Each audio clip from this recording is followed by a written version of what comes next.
ಆಮೇಲೆ ಸಿಗ್ತೇನೆ.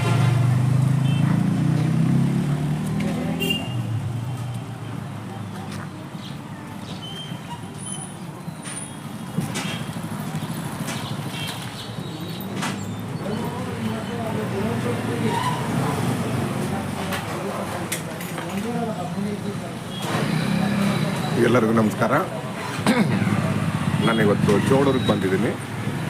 ಇಲ್ಲೊಂದು ವಿಶೇಷವಾದ ಹೋಟ್ಲಿದೆ, ಪುಟ್ಟಪ್ಪ ಅಂತಿಲ್ಲಿ. ಸುಮಾರು ವರ್ಷಗಳಿಂದ ಹಳೆಯ ಹೋಟ್ಲಲ್ಲಿ. ಒಂದು ವಿಶೇಷ ಏನಪ್ಪ ಅಂದರೆ ಇವರು ಗ್ಯಾಸ್ ಬಳಸೋದಿಲ್ಲ, ಸೌದೆ ಮಾತ್ರ ಬಳಸ್ತಾರೆ. ತಿಂಡಿ ತುಂಬ ಚೆನ್ನಾಗಿರುತ್ತೆ. ನಾನು ತಿಂಡಿ ಮಾಡಿದ್ದೀನಿ, ವರ್ಷಕ್ಕೊಂದ್ಸಲ ಬರ್ತೀನಿ. ಈ ದನಗಳ ವಿಡಿಯೋ ಮಾಡಬೇಕಾಗಿತ್ತು, ಹಾಗಾಗಿ ಇಲ್ಲಿ ತಿಂಡಿ ಮಾಡ್ತೀನಿ. ಇಡ್ಲಿ ಚೆನ್ನಾಗಿರುತ್ತೆ, ಪೂರಿ ಚೆನ್ನಾಗಿರುತ್ತೆ, ಚಿತ್ರಾನ್ನ ಚೆನ್ನಾಗಿರುತ್ತೆ. ಗ್ಯಾಸ್ ಬಳಸೋದಿಲ್ಲ, ಒಂದು ವಿಶೇಷ. ಚೋಳೂರು, ಗುಬ್ಬಿ ತಾಲೂಕು, ತುಮಕೂರು ಜಿಲ್ಲೆ. ಹೋಟ್ಲಿಗೆ ಬರ್ತಾ ಇರ್ತೀರಾ? ಹ್ಞೂ ಸರ್. ಹಾಂ. ಯಾವ ತಿಂಡಿ ಇಷ್ಟ ನಿಮಗೆ? ಸರ್ ಇಡ್ಲಿ ಪಲಾವ್. ಹೌದಾ? ಎಷ್ಟು ವರ್ಷದಿಂದ ಬರ್ತಾ ಇದ್ದೀರಾ? ಅವರೇ ಒಂದು 20 ವರ್ಷ. 20 ವರ್ಷನ? ಇಡ್ಲಿ ಪಲಾವಾ? ಇಡ್ಲಿ ಪಲಾವು. ಹೌದಾ? ಆಯ್ತಾಯ್ತು ಬನ್ನಿ.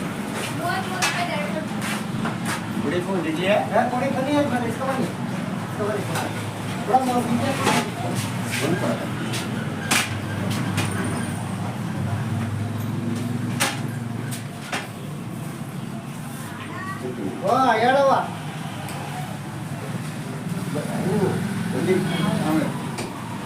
ಹೇಳು ಅಣ್ಣ, ನಾನು ಸುಮ್ಮನೆ ಮಾಡೋದು ನಾನು.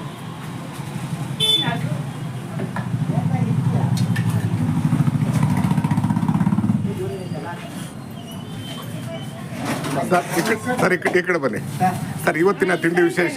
Sir idli, puri, rice bath. ಮಧ್ಯಾಹ್ನ ಊಟ ಇದೆಯಾ? ಮಧ್ಯಾಹ್ನ ಊಟ ಇದೆ, ಮುದ್ದೆ ಊಟ, ಚಪಾತಿ ಊಟ. ಮಧ್ಯಾಹ್ನ ಊಟ ಅಂದ್ರೆ 1 ಗಂಟೆ ಬೇರೆನಾ? 1:30 ಮೇಲೆ. ಎಷ್ಟಪ್ಪ ಇದು? 60. ನೋಡಿ, ನೀವು ಗ್ಯಾಸ್ ಬಳಸಲ್ಲ, ಗ್ಯಾಸ್ ಅಭಾವ ಆಗ್ಬಿಡ್ತು ಈಗ ಸೌದೆ ಒಲೆ ಈಗ ಗ್ಯಾಸ್ ಇಲ್ಲ. ಅಲ್ವಾ? ಗ್ಯಾಸ್ ಇದೆ. ನಾವು ಹೇಳ್ತಾ ಇದ್ವು, ನಾವು ಒಂದು ವಿಶೇಷವಾದ ಹೋಟ್ಲು ಗ್ಯಾಸ್ ಬಳಸಲ್ಲ ಅಂತ. ಈಗ ಗ್ಯಾಸ್ ಸಿಗೋದು ಇಲ್ಲ ಈಗ. ಅಮ್ಮ, ಅಲ್ಲ ಅಕ್ಕಿ ಕೊಡು. ನಾವು 90. ಒಂದು ಮಿಕ್ಸರ್ ಎಷ್ಟು? ವೀಕ್ಷಕರೇ, ಚೇಳೂರು, ಇಲ್ಲೊಂದು ವಿಶೇಷವಾದ ಹೋಟ್ಲಿದೆ, ಪುಟ್ಟಪ್ಪ ಅಂತ ಹೋಟ್ಲಲ್ಲಿ. ಇಲ್ಲಿ ಗ್ಯಾಸ್ ಬಳಸಲ್ಲ, ವರ್ಷಕ್ಕೊಂದ್ಸಲ ನಾವು ಬರ್ತೀವಿ. ಇಲ್ಲಿ ತಿಂಡಿ ತುಂಬ ಚೆನ್ನಾಗಿರುತ್ತೆ. ನಾನು ತಿಂಡಿ ತಿಂದಿದ್ದೀನಿ. ಊಟ ಕೂಡ ಮಧ್ಯಾಹ್ನ ಇರುತ್ತೆ, ಮುದ್ದೆ ಊಟ ಇರುತ್ತೆ. ದಯಮಾಡಿ ಈ ಕಡೆ ಬಂದಾಗ ಚೋಳೂರು ಸರ್ಕಲಲ್ಲೇ ಇದೆ ಪುಟ್ಟಪ್ಪ ಹೋಟ್ಲ್ ಅಂತೇಳಿ. ತುಂಬ ವಿಶೇಷವಾದ ಹೋಟ್ಲು. ಇಡ್ಲಿ ಆಗಿರ್ಬೋದು, ಚಿತ್ರಾನ್ನ ಆಗಿರ್ಬೋದು, ಪೂರಿ ಆಗಿರ್ಬೋದು, ಪಲಾವ್ ಆಗಿರ್ಬೋದು, ವಡೆ ಆಗಿರ್ಬೋದು. ಒಂಥರ ದೇಸಿಯ ಹೋಟ್ಲ್ ಇದ್ದಂಗೆ, ಒಂಥರ ಮನೆ ಊಟ ಇದ್ದಂಗೆ. ದಯಮಾಡಿ ಈ ಕಡೆ ಬಂದಾಗ ಒಂದ್ಸಲಿ ಭೇಟಿ ಕೊಡಿ. ಬಡಿಲ್ಲ.